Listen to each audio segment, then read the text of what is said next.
Hello everyone and welcome to lesson 20, hypothesis testing for two proportions.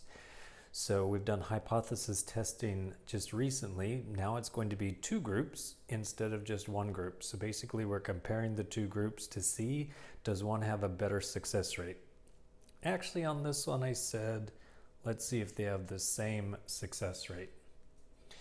So first of all, I need to divide the x by the n to get p hat. So this is going to be 71 over 101. And for group B, it's going to be 81 out of 89. So this does not have a story behind it. It's basically just going through the steps required. The second one will have more of a story. So with this, I can say how much is 71 divided by 101, and then also 81 divided by 89. So you can see this 70.3% is definitely much better than this 91%. But is having 101 people and 89 people enough to prove it in general? Well, that's what we'll see. So let me just write those down. So this one was a 0.703 for p hat number 1. P hat number 2, that was a 0.910. Okay, now set up the claim. So I said test the claim that the success rate is the same for the two. So that means the claim is P1 equals P2. And H1 cannot have an equals, so I just go ahead and cross out the equals for H1. And then when it's not equals right here, that means that the graph is going to have two tails or two critical values. So I can go ahead and put that on the graph. There's a critical value on the left. There's a critical value on the right. And whenever we're dealing with proportions, we use the Z distribution. And this one says to use 95% level of confidence. So that means that there's 0.95 in the middle. And then if you do 1 minus 0.95, that will equal 0.05. And when you divide that by 2, it's going to be 0.025 for each tail. So this tail, the right tail is 0.025. And this left tail has 0.025. And then I'm going to use the calculator to look up the critical value.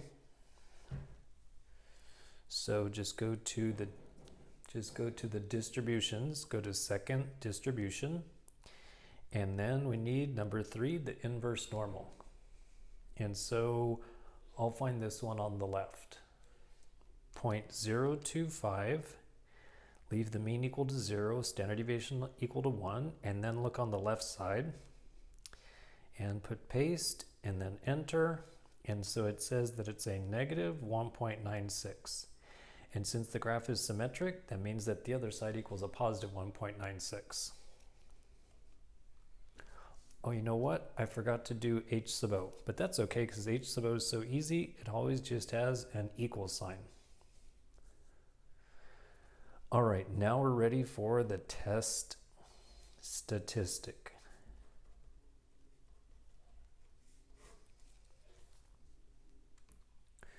So if you go to stat and then over to test, it does have to say two proportions. So it's going to be number 6. So it is the two proportions Z test. And then when I go there, I just need to type in the first X, which is 71. And that sample size was 101. And for the second group, X is 81, and then N is 89. And this right here comes from the H1. So since that says not equals, this should say not equals. And then go down to calculate. And it does give you the p hats here. So if you want to wait on getting this decimal part, you can wait until right here and it gives it to you. The only other thing we need is the test statistic Z equals a negative 3.562. And then we're ready for the conclusion. So this is the cutoff point. Anything that goes past negative 1.96 is considered very unusual. This goes way past it. So that means that H sub O is false. So these two groups are not equal. And this is enough evidence to prove it in general, because they only have about a 70% success rate. They have a 91% success rate. So when I said they're going to be equal, my claim was false.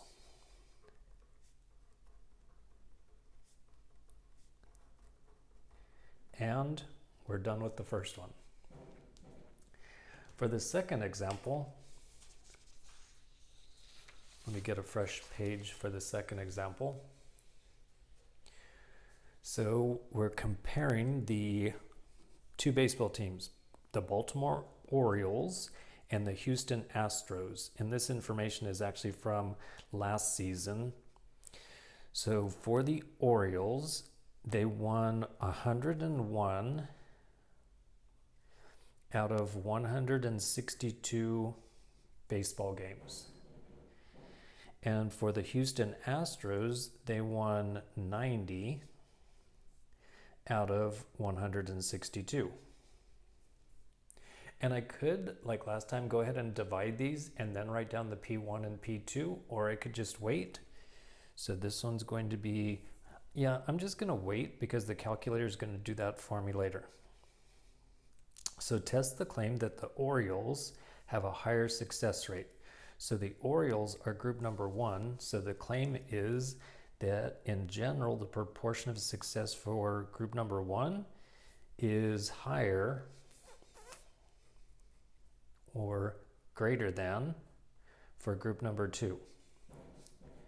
And then H1 cannot have an equals, and this doesn't have an equals, so that means that it stays the same.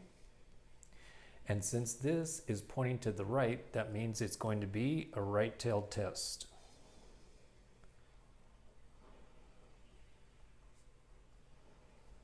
And then before I forget, H sub O always just has equals. And again, this is, when you're using proportions, this is the Z distribution. So I can use the inverse normal. Oh, I need to write down test the claim. So this one did not say what to use for the confidence level. That means we use 95% confidence when it's not given. So at the end, when I say that it's true, or if I say that it's false, I can be 95% sure that is correct. So if you take 100% and subtract 95, that would leave 5%. Or in decimal form, that's going to be a 0.05 for the right tail. And now I can use the calculator and use the distributions. Go to second distribution, number 3, the inverse normal. And this time it's a 0.05 and it's on the right. So the critical value is a 1.645. So if the test statistic goes past 1.645, we actually did prove something. All right, so then I'm just going to label, this is where I put the test statistic. If I can remember how to spell statistic. So the test statistic, and again, that's using the 2 proportion Z test.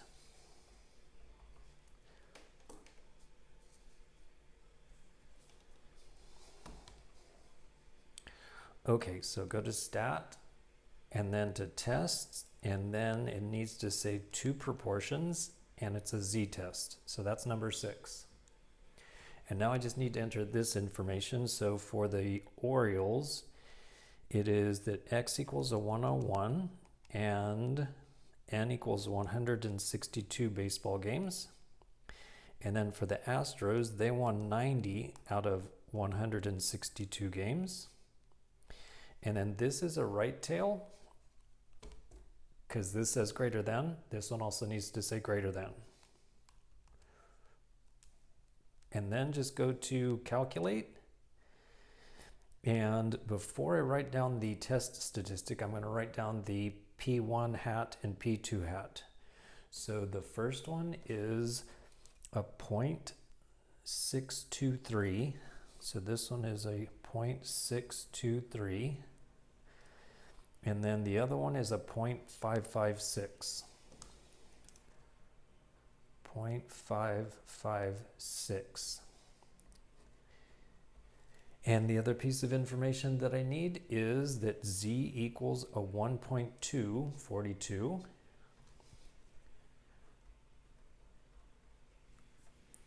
And then finally compare, does this go past a 1.6? And a 1.2 is not big enough. That means we did not prove anything. So do not make a conclusion. So do not reject H sub O. In other words, I can't say that it's true or false. Or in English, we cannot prove anything here. All right, that's it for lesson 20.